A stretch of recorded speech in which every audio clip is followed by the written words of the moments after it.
Good morning, Southeast Minnesota. It's episode 29th, June 17th. Josh, we've really continued to push this crop along here. Really started to notice over the weekend that a lot of these cornfields have really started to shade themselves in or canopy in a lot of cases. And in a lot of cases as well, we've started to clear that ugly stage, but we are going to still hit on that a little bit today, just in terms of what are some of those factors that we could be seeing, some of that rapid growth stage as well. So like I said, a lot of cornfields kind of in that V6, V7 plus a corn growth stage. What are some of your thoughts across the area? Yeah, a similar growth stage, and the crop changed quite a bit over the weekend, and we had some more warm weather here to start the week, and a bunch more to come. There's a part of me that looks at the corn I'm going to talk corn and beans here briefly. The corn side of it, there's a part of me that I don't feel like it's far enough along. I just sense that, and then at times I look at the calendar, it's only June 16th, but I think I'm just kind of wired to the challenge of the last few years where we planted so late that the 4th of July comes so quick, but still, got 18, 19 days till 4th of July, and the crop's going to change dramatically. On the flip side, I almost feel like the beans are progressing. I think the soybeans look really nice, good early vegetative growth, and just seems like some of the timings of the rains, the freeze in hold them back, and they're doing well. And we'll talk a little bit about, we got corn spraying wrapped up and what we need to do with beans. But first, just crop progress wise, GDUs, Allie, maybe give an update there. And I think that'll help confirm that, maybe I'm just thinking the crop should be further along where GDU says, or hopefully says it's right where it should be.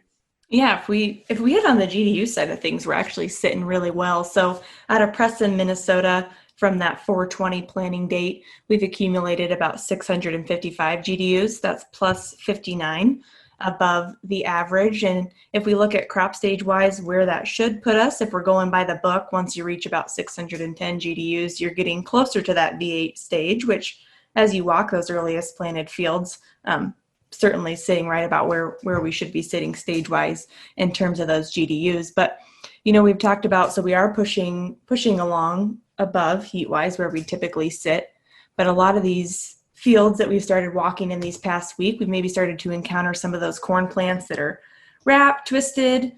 Sometimes we're maybe curious, is that associated with a herbicide injury? Is this just a visual symptom? What have you seen around this, Josh, and maybe what are some of the attributing factors? Yeah, usually every year I get a couple calls on that, and this year was no different. I've had a few calls, texts, and pictures sent around. There's two phases of this wrap. Some of the texts I've had pictures sent where the whorls are wrapped up really tight, and there's some concern about what's going on there. Is it a herbicide injury? The other side of that, I've had a few pictures and texts of seeing. In some of you, if you're driving around, you'll see this in fields right now across, Fillmore County, Houston, Southeast Minnesota, of just like those random yellow leaves that are out there. And maybe it's only 1 or 2%, but they really catch your eye when they drive back. And in both cases, we refer to that as rapid growth syndrome. In one case where you see the yellowing leaf, that's actually a good sign. Those are plants that were wrapped up that unwhorled, and sometimes when they wrap up tight, that leaf can't get out, so it's a really yellow color. Kind of like when you pull a leaf out of the whorl, it's more yellow in there, and that's kind of what it looks like, and it kind of flashes that. So that's a good sign. And on the other side where there's still some wrapped up, there's a little concern there. And in 99.5% of the cases, Allie, they almost always unwrap. There are some genetics, some hybrids that can show that a little bit more. Sometimes, although you can see it in any variety on a given year in a certain situation. Usually not herbicide related. There might be some situations that maybe some herbicide could induce it if we're sprayed a little bit late or something. But in most cases, it's just it's a phase that happens when we go from a cool period to a really rapid warm period, which we've had a couple of these roller coaster rides here, Allie. And I think that's what's triggering that rapid growth syndrome. So if you see that out there, the wrap, we call that rapid growth syndrome. Hopefully, if you're seeing that in 5 to 7 days, you'll see those yellow leaves across the field. And sometimes it can look like an eyesore, but that's a good thing. That means it's unwrapped, and it really won't have an impact on yield or performance down the stretch. Yeah, just nice to hit on real quick, just because, like you said, you hit on this, there can be a genetic component to this rapid growth syndrome, but as long as that crop progresses and you see that neon leaf in some of those cases, or it's unwrapping itself, all good signs, and it shouldn't contribute negatively in any way. But another thing that we've seen as we've crossed the area is everyone likes to refer to it, to the ugly ugly corn growth kind of period. And like we mentioned, in a lot of cases, I feel like we've worked ourselves out of this pretty well. In some cases, we're maybe just not quite there yet.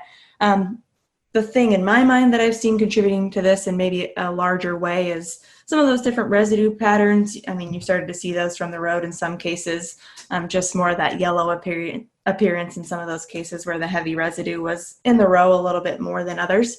But what are a few things that you've noticed around maybe that ugly corn stage? Yeah, the residue is number one. It's a tough corn on corn residue year all around. And it's something, that just a circumstance of a late harvest and early spring and not much time. But, there's other things. There's compaction patterns from some spring manure. There's still some compaction patterns from the challenging springs in the last couple of fall. There's some residual, compaction things there too. And, reviewing some fertility things, it seems like it's maybe a year that being a little aggressive on the front side might be paying off where we're relying on some side dress, we're maybe lagging a little bit behind. Coming out of the break, Allie, we can maybe briefly touch on this before we roll into some soybean post spray, but let's carry this into the break and we'll talk a little bit about it coming out of the break.